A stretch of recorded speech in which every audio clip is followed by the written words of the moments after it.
요즘 남편들의 처량한 신세를 풍자하는 그 우스갯소리를 다시 복습하겠습니다. 특별히 남편들은 긴장하고 잘 들을 필요가 있어서 다시 한번 복습을 합니다. 이 남편들이 요즘 이 얻어맞는 남편들이 꽤 많다고 그러잖아요. 자, 그래서 이 남편들이 아내들에게 얻어맞아서 이 정형외과에 다 입원을 했다는 그런 말도 안 되는 우스갯소리입니다. 특히 남자들은 그래서 정형외과에 안 가려면 오늘 잘 들어야 됩니다. 어떻게 해서 정형외과에 입원하게 되었느냐고 60대 남편들에게 물었더니 뭐라고 대답했다고요? 아내가 외출할 때 어디 가느냐고 물었다가 얻어맞아서 입원했다는 겁니다. 내가 어디를 가든 당신 무슨 상관이 있냐고 함부로 물어본다고 이게 얻어맞았답니다. 70대 남편에게 어떻게 이 정형외과에 오게 되셨느냐고 물었더니 뭐라고 대답했다고요? 아내에게 밥을 달라고 했다고 그렇게 얻어맞았답니다. 알아서 차려 먹을 것이지 이 나이에 누구에게 감히 밥을 달라고 하냐고 이렇게 얻어맞았답니다. 80대 남편은 어떻게 왔느냐고 물었더니 그냥 아내를 쳐다보았다고 얻어맞았답니다. 어디 함부로 쳐다보느냐고 이렇게 얻어맞았다는 거예요. 그런데 이 90대 할아버지의 사정이 제일 딱했습니다. 아니 그 연세에 어떻게 그렇게 오셨느냐고 그렇게 물었더니 이 할아버지가 대답하기를 나는 마누라를 쳐다보지도 않았고 어디 가느냐고 물어보지도 않았고 밥을 달라고 하지도 않았어. 근데 그냥 아침에 눈을 떴다가 얻어맞았다 그러더라고요. 자, 그러므로 우리 남편들은 주는 대로 먹어야 합니다. 감히 어디 가느냐고 묻지도 마십시오. 똑바로 아내의 얼굴도 쳐다보지 마십시오. 자, 그래요. 어쨌든 이런 우리 시대의 분위기를 반영하는 이 우스갯소리가 유통되는 이유가 어디에 있을까요? 그동안 이 가부장적인 문화 속에서 늘 을의 자리에서 핍박과 소름 속에 살아가던 아내들에게 힘이 생겼습니다. 그리고 그동안 늘 갑의 자리에서 종종 우리가 요즘 시철말로 갑질한다고 그러잖아요. 이게 갑으로서 살아가던 남편들은 힘이 많이 빠졌고 인신마저 잃었습니다. 다 그런 건 아니겠지만 이 땅에 많은 남편들이 일상생활에 많은 요소를 아내에게 꼼짝없이 의존해야 합니다. 그래서 아내가 잠시라도 집을 비우기라도 하면은 라면 한 그릇도 자신 스스로 해결하지 못하는 남편들도 많습니다. 자신의 양말 한 짝도 어디에 있는지 찾지 못하는 사람도 있습니다. 일일이 양말까지도 속옷까지도 다 아내가 챙겨서 해줘야 되는 그런 남편들도 많습니다. 자, 그렇기 때문에 하루라도 아내가 눈에 안 보이면은 거의 공황 상태에 빠집니다. 아내를 사랑하기 때문만 그런 게 아니라 사실 아내가 없으면 아무것도 못하고 불편하기 때문에 아내를 옆에 항상 끼고 옆에 두고 일일이 통제하려고 합니다.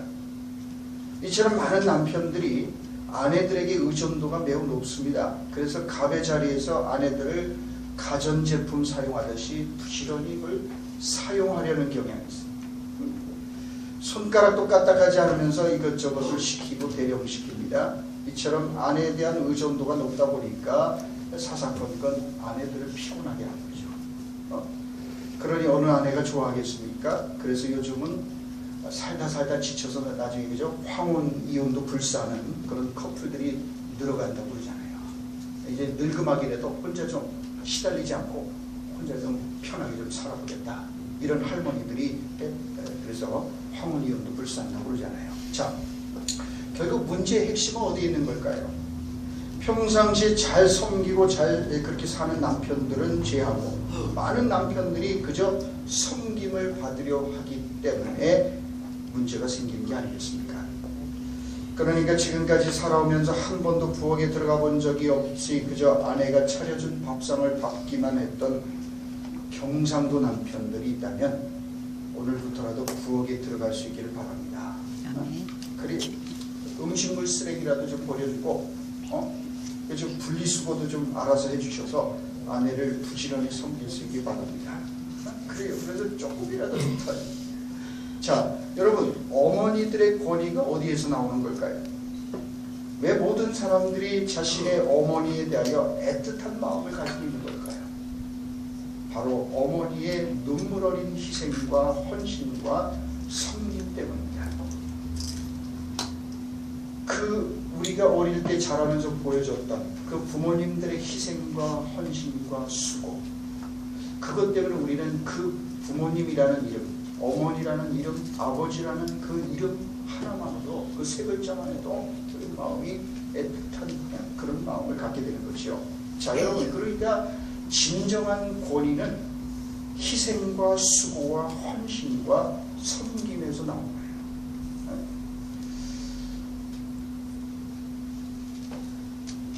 그런 까닭에 우리 신앙 공동체의 정체성에 대해서 묵상하는 이 네 번째 시간에 주님께서는 갈보리산의 신앙, 우리가 지금까지 모리아산, 그리고 시내산, 또 변화산을 거쳐서 이제 최종적으로는 갈보리산의 신앙을 우리가 고백하며 살아가는 그런 공동체인데, 바로 우리에게 주시는, 하나님께서 네 번째로 주시는 말씀은 바로 우리가 예수님께서 보여주셨던 그 갈보리산의 그 섬김의 신앙입니다. 자, 오늘 본문 35절부터 37절 말씀을 보십시오. 세베대의 아들 야고보와 요한이 주께 나와 여쭤되, 선생님이여, 무엇이든지 우리가 구하는 바를 우리에게 하여 주시기를 원하옵나이다.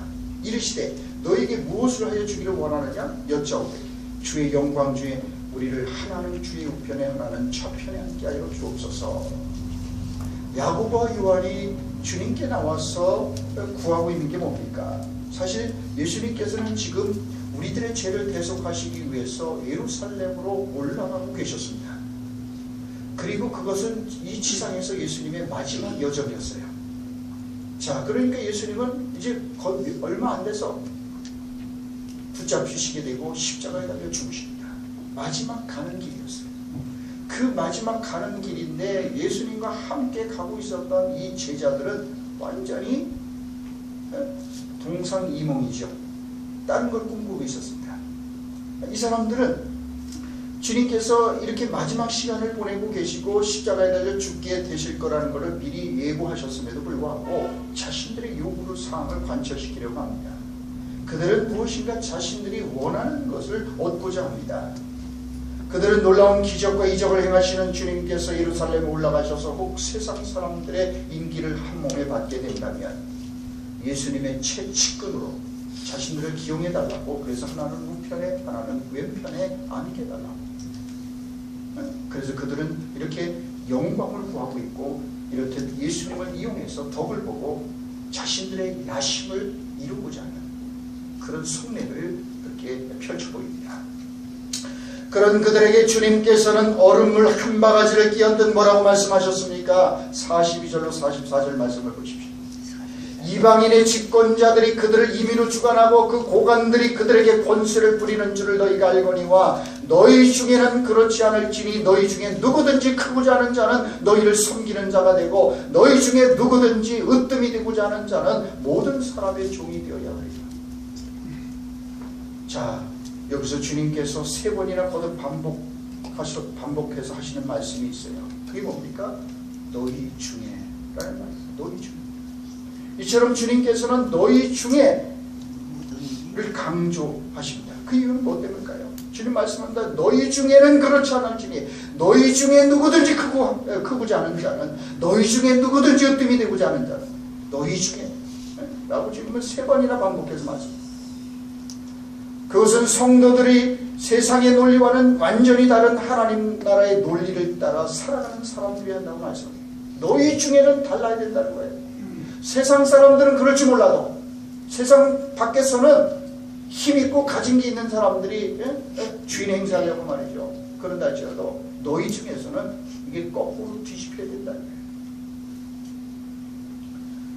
또한 주님은 크고자 하는 자는 어떤 존재가 되어야 된다고 말씀하십니까? 너희 중에 누구든지 크고자 하는 자는 너희를 섬기는 자가 되라. 여러분, 또 으뜸이 되고자 하는 자는 어떤 사람이 되어야 된다고 말씀합니까? 너희 중에 누구든지 으뜸이 되고자 하는 자는 모든 사람의 종이 되어야 하리라. 그렇게 말씀합니다. 여기서 우리가 놓치지 말아야 될 것은 크다의 이 반대 개념은 단순한 작다가 아니라 오히려 섬기다라는 의미로 전환되고 있다는 사실입니다. 마찬가지로 으뜸이 되고자 하는 자는 모든 사람의 종이 되어야 하리라. 으뜸이 되다의 반대 개념도 단순히 꼴찌가 되는 게 아니라 뭐가 돼요? 모든 사람의 종이 되다. 종이 되어야 된다. 그렇게 말씀하시는 거예요. 따라서 여기서 주님께서 강조하고 계시는 것은 하나님 앞에서의 진정으로 큰 자란 남을 섬기고 사랑하는 자예요. 진정으로 으뜸이 된다는 것은 오히려 종으로서의 첫째가 되는 자에게 주어지는 상급이라고 말씀하는 거예요. 그게 진짜 으뜸이 되죠. 중직자라고 해서 그게 높은 자가 되고 주인 대접받는 게 아니라 섬길 때 섬기는 것, 가장 낮아져서 섬기는 자가 그거 진짜 으뜸이 돼요. 종이 되라는 거예요. 그러니까 여러분, 세상의 논리를 완전히 뒤집어 놓으시는 겁니다. 곧 정말로 높아지고 크고자 하는 자는 단순히 작은 자가 되라는 게 아니라 오히려 섬기는 자가 되라는 거예요. 크고자 하는 자는 작은 자가 되는 게 아니라 섬기는 자가 되라는 거예요. 지배하는 자가 아니라 섬기는 자가 되라는 겁니다. 또한 으뜸, 곧 첫째가 되고자 하는 자는 곧 꼴찌가 되라는 게 아니라 섬기는 종이 되라는 거예요. 그럼 그게 으뜸이 되는 길이라고 말씀하는 거예요. 자기가 가진 것을 가지고 휘두르며 갑의 자리에서 살아가는 것이 아니라 오히려 다른 이들을 높이며 섬기는 자가 되어야 된다고 말씀해요. 이것이 바로 믿음 안에서 거듭난 신앙인들이 걸어가야 될 참 사람의 길이라고 말씀하는 거예요. 자, 그러므로 여러분, 높임을 받고자 하면, 어른 대접을 받고자 하면 먼저 낮아져서 섬기는 사람이 돼야 됩니다. 그럴 때 존경을 받는 겁니다. 여러분, 그래서 어머니의 권위가 그들의 희생과 헌신과 섬김에서 나오는 것이 말이죠. 그 권위는 나를 높여주십시오, 나를 인정해 주십시오, 이게 아니라 그가 정말 으뜸이 되고자 하는 자는 종이 되어서, 크고자 하는 자는 작은 자가 되는 게 아니라 어떻게 섬기는 자가, 그럴 때 비로소 진정한 권위가 생겨나는 사람이 된다. 달리 말해서 자기 부인의 길을 걸어가야 된다고 말씀하는 겁니다. 주님은 그래서 마태복음 16장 24절에서 누구든지 나를 따라오려거든 자기를 부인하고 자기 십자가를 지고 나를 따를 것입니다. 자기 부인이야말로 참된 경건의 핵심이기 때문입니다. 자기 부인이 없으면 우리는 관성의 법칙을 벗어나지 못하고 결코 하나님의 북소리를 듣고 삶의 방향을 돌이키지 못하기 때문입니다.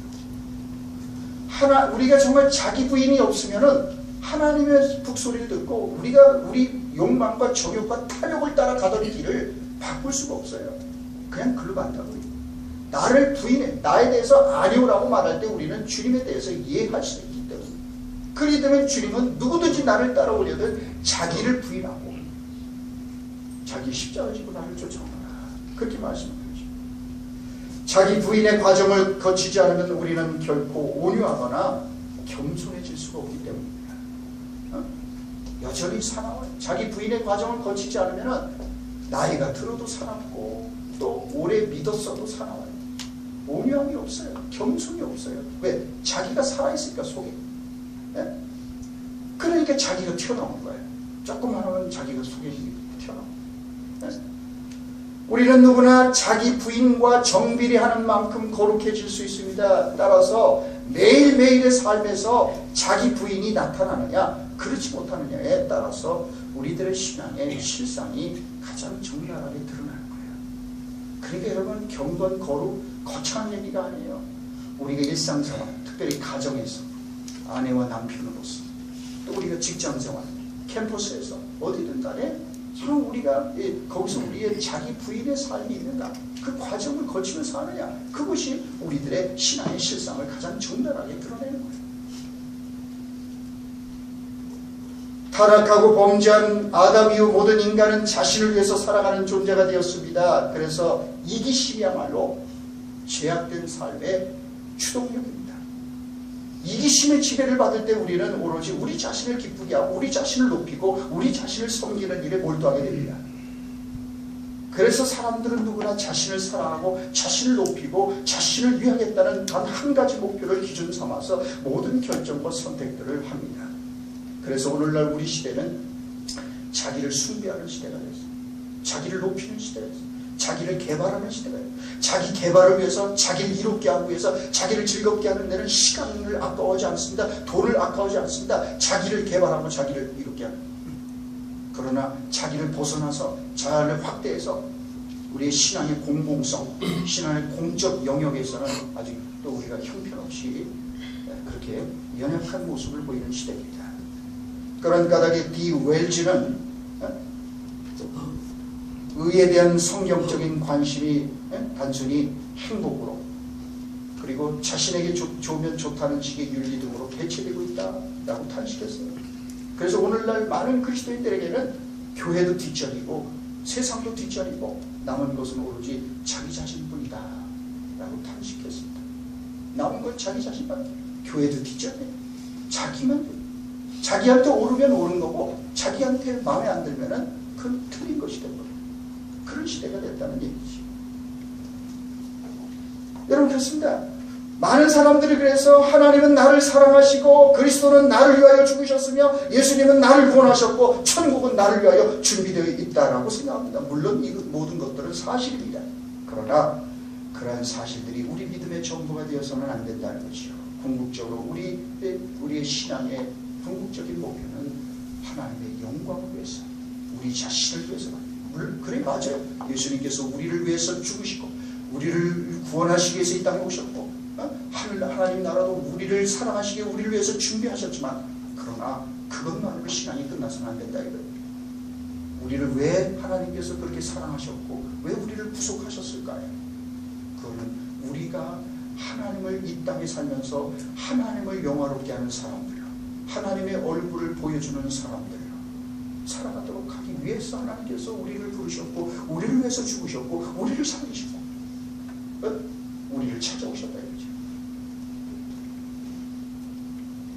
자, 그래서 정말 우리는 자기 부인의 길을 걸어가야 한다고 말씀하는 것이요.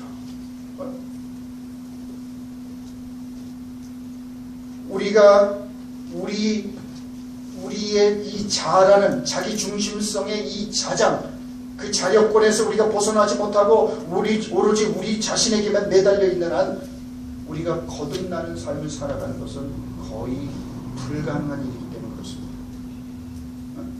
여러분 우리가 왜 그렇게 쉽게 상처를 받는지 아십니까? 너무나도 자기 중심적으로 생각하기 때문입니다. 그래서 별것도 아닌 거에 흥분을 하고 상처를 받는 거예요. 자존심이 상한다고 펄펄 뛰는 겁니다. 왜? 자기를 굉장한 사람이라고 생각하거든요. 그런데 그러니까 뒤집어지는 거예요.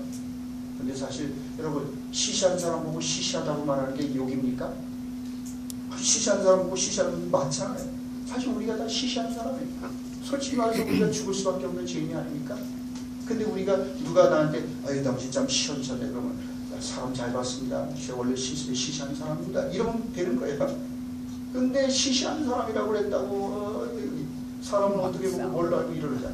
이게 왜 그렇습니까? 우리가 이 자기 중심적이어서 그래요. 자기를 굉장히 높이고 있기 때문에. 그래서 주님께서는 자기를 부인하고 나를 쫓으라는 거예요.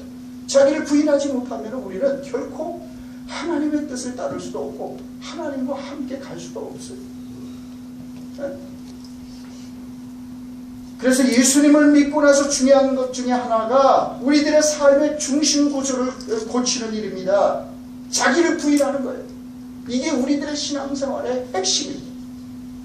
우리가 아무리 오래 믿었어도 자기 부인의 과정을 거치지 않으면 그 신앙은 회전 목마를 탄 것처럼 최전입니다. 자기를 위하고 자기를 즐겁게 하고 자기한테 잘해주면 좋은 거고 자기한테 조금 싫으면 싫은 거고 이렇게 될 거예요. 그런 신앙 가지고 우리가 이 세상을 뒤집어 엎을 수가 있나요? 그래서 주님께서는 자기를 부인하고 나를 쫓아라. 환상을 보고 기적을 보고 능력을 행하는 것이 중요한 게 아닙니다. 사실 우리를 가장 괴롭히고 넘어지게 하는 것은 자기 중심성입니다. 너무나도 우리가 자기 중심적으로 살아요. 이기적으로 우리가 매사를 그렇게 살아가기 때문에 그래서 자꾸 자꾸 넘어지고 무너지는 것이요.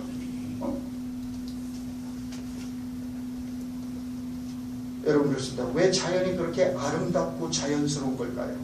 자연에는 자아가 없기 때문에, 자기가 없어요.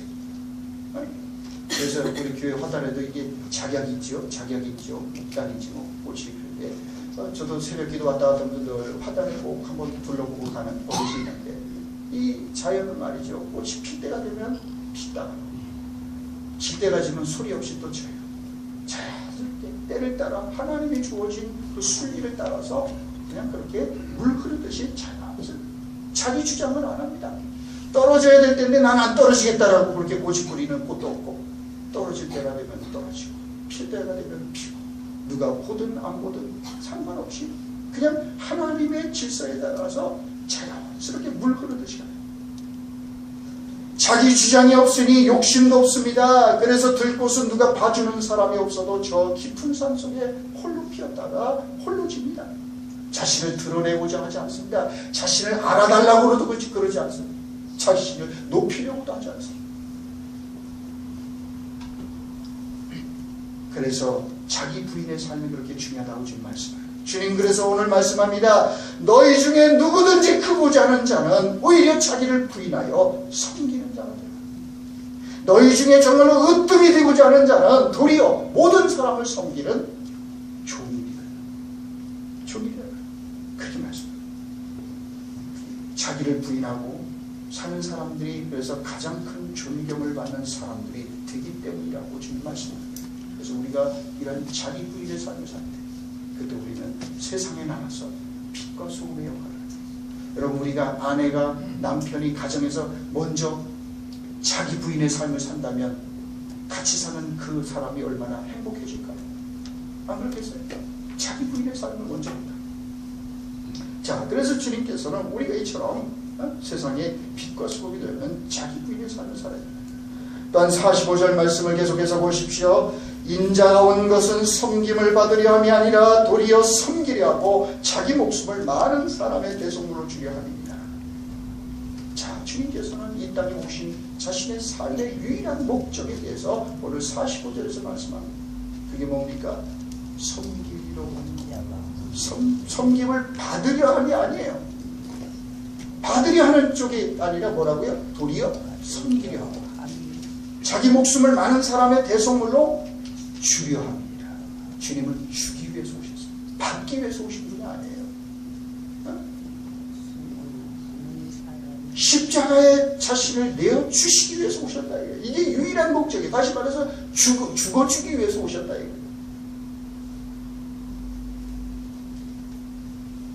여러분 주님께서 하늘 보좌를 버려두시기 이 땅에 오신 이유가 섬김을 받으려 함이 아니라 도리어 섬기려 하고 자기 목숨을 많은 사람들 위한 대속물로 내어주기 위함이었다고 말씀합니다.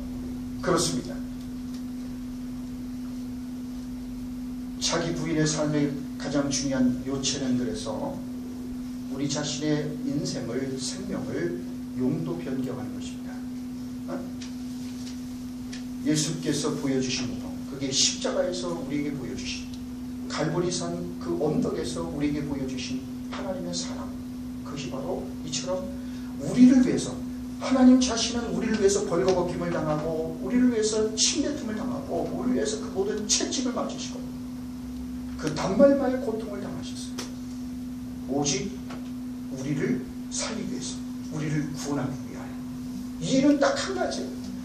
자기 자신의 생명을 대속물로 주셔서 우리를 구원하시기 위해서, 우리를 살리시기 위해서 그 한 가지이기 때문에 주님께서 이 땅에 오셨고 그 모진 십자가의 고통을 당하셨단 말이죠. 자, 주님은 하늘 보좌를 버려두셨어요. 그래서 자신의 삶의 용도를 변경하셨어요. 이 지상에 오셔서 이 지상에 우리의 죽을 수밖에 없는 죄인들을 살리기 위한 대속물로서의 그런 삶의 용도를 변경하셨다 이거예요.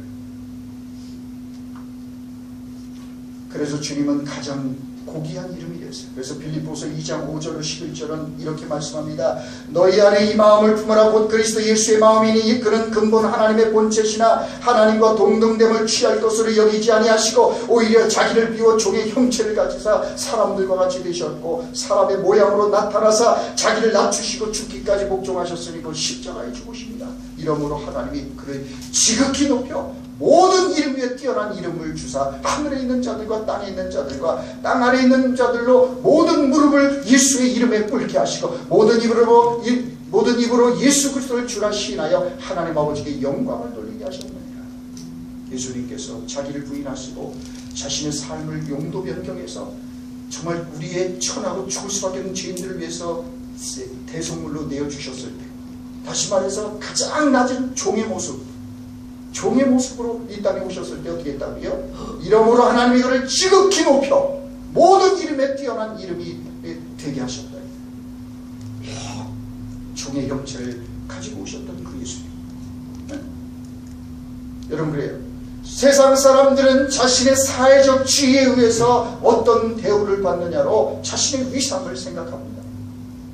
하지만 그리스도인들은 어떻게 섬기느냐로 그 위상이 결정되는 것이라고 지금 말씀합니다.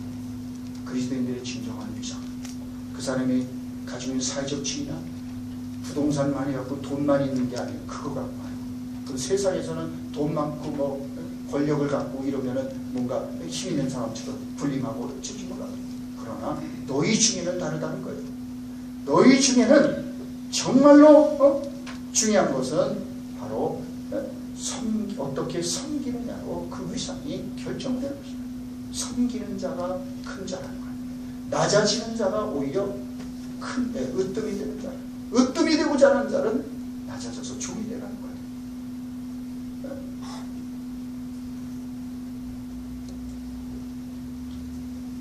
자, 그래서 이것이 우리를 향한 하나님의 부르심이라는 걸 잊지 말아야 된다고 말씀합니다. 우리가 그리스도를 본받아 그리스도께서 십자가에서 보여주셨던 그 섬김, 그 모습, 그 삶, 그것을 우리가 이제는 우리의 삶으로 번역하며 살아가야 되는 것이 바로 그리스도인들의 삶이라고 말씀하는 거죠.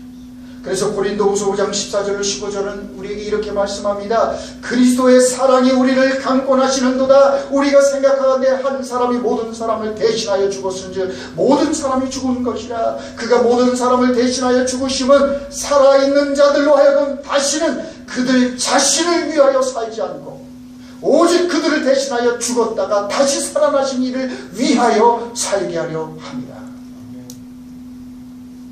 여기서 우리는 우리 성도들에게 꼭 필요한 것이 바로 삶의 거룩한 용도 변경이라는 사실을 배우게 됩니다. 다시는 그들 자신을 위하여 살지 않고 오직 그들을 대신하여 죽었다가 다시 살아나신 이를 위하여 살게 하려 합니다. 우리들의 인생의 위하여가 달라져야 됩니다.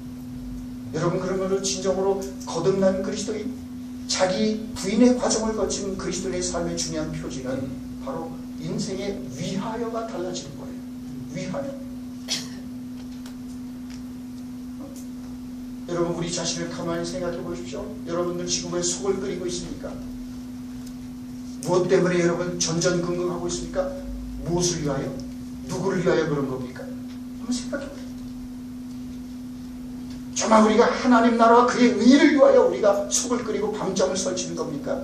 자신의 야망과 탐욕과 자기 자존심을 충족시키지 못하니까 우리가 그냥 전전긍긍하고 손을 뒤집혀 살고 이런 거 아니겠어요? 누구를 위하여? 무엇을 위하여 우리가 그러냐 이거예요. 그래서 정말 우리가 우리들의 삶의 위하여가 달라져야 된다고 말씀하는 거죠. 우리가 잘 아는 사도 바울이야말로 거듭나서 완전하게 자기 부인을 통하여 용도 변경된 인생의 모델이었다는 것인지 우리에게 보여주지 않습니까? 그는 하나님을 등지고 역주행하고 있었던 그런 위험한 사람이었어요. 눈먼 열심을 가지고 오히려 예수 믿는 사람들 핍박하고 잡아 죽였던 그런 장본인이었어요. 그러나 그가 정말 거듭나서 자기 부인을 하고, 그래서 어떡합니까? 빌립보서 3장 7절부터 9절에서 뭐라고 말씀합니까? 그러나 무엇이든지 내게 유익하다는 것을 내가 그리스도를 위하여 다 해로 여길 뿐 뿐더러 또한 모든 것을 해로 여기면 내 주 그리스도 예수라는 지식이 가장 고상하기 때문이라. 내가 그를 위하여 모든 것을 잃어버리고 배설물로 여기면 그리스도를 얻고 그 안에서 발견되려 함이니 내가 가진 의는 율법에서 난 것이 아니요 오직 그리스도를 믿음으로 말미암은 것이니 곧 믿음으로 하나님께로서 난 의라. 사도 바울, 자기 부인을 경험한 과정을 거친 이 사도 바울의 삶에 나타나는 그의 고백 가운데 나타난다는 뭡니까? 무엇이 내게 유익하던 것을 내가 그리스도를 위하여 다 해로 여길 뿐더러 모든 것을 해로 여기면 그를 위하여 모든 것을 잃어버리고 배설물로 여기면 그리스도를 얻고 그 안에서 발견되라 합니다. 여러분, 위하여가 달라진 거예요. 그를 위하여 다 버리는 거예요. 과거에 자기의 정말 뭡니까? 자신의 존재를 부각시키고 인정받을 수 있는 좋은 스펙들, 좋은 배경들, 학벌들, 모든 그런 조건들, 이런 것들 다 예수 그리스도를 위하여 어떻게 했다고요? 그걸 다 배설물로, 쓰레기로. 그래서 그의 인생이 위하여가 달라졌어요. 이제는 그래서 주님을 만나기 전까지는 그는 자기를 위하여 사는 사람이었어요. 자기의 야망을 위해서 달리는 사람이었고 자기의 야심을 충족시키고 그래서 이스라엘의 사회적인 명사가 되기 위해서 그렇게 담에색을 질주하고 있었던 사람이었는데 예수 그리스도를 만나서 자기 부인을 통해서 그는 이제 그리스도를 위하여 사는 사람, 그리스도를 위하여 버릴 것을 버리고 붙잡을 것을 붙잡는 사람, 그렇게 삶의 용도가 변경이 됐어요. 삶의 목적과 이유가 달라지는 것입니다. 똑같이 돈 벌고 우리가 예수 믿기 전과 믿고 난 뒤에도 똑같이 돈 벌고 직장 생활하고 결혼 생활하고 공부해도 이전과는 그 하는 목적과 이유가 달라져야 마땅한 겁니다. 자기를 부인하고 그 다음부터는 우리가 사랑하는 대상을 위하여 살아가게 되는 겁니다. 그렇습니다. 그래서 정말 이제 우리가 진정한 그리스도인으로 살아가는 삶의 방식은 위하여가 달라진 거예요. 과거에는 그저 우리의 몸을, 우리의 육체의 소욕을, 정욕을 위해서 사용하는데 그저 급급했다면 이제는 그 육체를 하나님의 영광을 위해서 쓰는데 그렇게 사용하는 거죠. 내가 가지고 있는 건강과 재능과 물질과 지식과 모든 좋은 것들을 우리 자신을 위해서 사용하는 게 아니라 하나님 나라와 하나님의 의를 위하여 사용하는 사람으로 바뀌는 겁니다. 그리스도의 몸으로서의 삶, 곧 그리스도의 손과 발과 몸이 되어서 다른 이들을 섬기고 축복하는 삶을 살아가는 사람으로 바뀌는 겁니다. 삶의 용도가 이렇게 바뀌는 것이 진정한 의미에서 바로 그리스도인의 삶이라는 것이요. 그래서 그리스도인들은 자기 부인을 통한 그리스도인들은 삶의 용도, 존재의 용도 그 자체가 달라진 것을 의미하는 겁니다. 삶의 위하여가 달라진 거예요.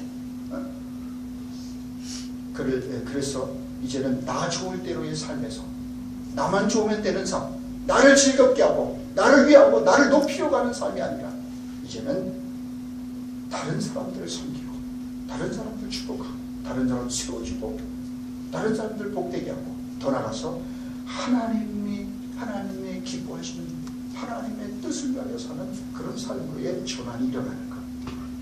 이것이 바로 참된 영성이고 진정한 경건의 삶이라고 주님께서 말씀하는 거죠.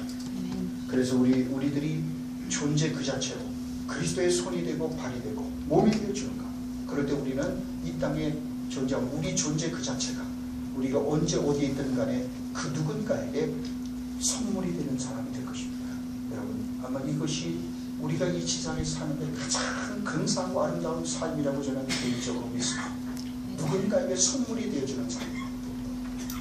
그래서 우리가 정말 이처럼 자기 부인을 통해서 우리가 그리스도를 위하여 사는 삶으로 용도가 변경됐을 때 그때 우리는 언제 어디에 있든 간에 누구하고 결혼하고 살아도 그 사람에게 선물이 될 것이고 그 사람이 직장에 들어가면 그 직장에 선물이 될 것이고 그 마을에 들어가면 그 마을에 그 사람이 선물이 되어주는 사람. 그래서 이 세상 어디 가든 그리스도인들이 머무는 그 자리에서 그래서 빛과 소금이 되고 선물이 되어주는 삶을 살아가는 것. 이것이 하나님께서 우리를 향해서 가지고 있는 비전이고 우리를 부르시는 소명이라는 것을 기억합니다. 그래서 우리 모두 우리 공동체 모두가 이처럼 우리가 예수님께서 보여주셨던 갈보리산에서 보여줬던 그 모습대로 우리도 이 땅에 머무는 동안 이처럼 섬김의 삶을 살아가는 그런 멋진 하나님의 사람들이 다 될 수 있기를 주의 이름으로 축원합니다. 아멘. 하나님 아버지 고맙습니다.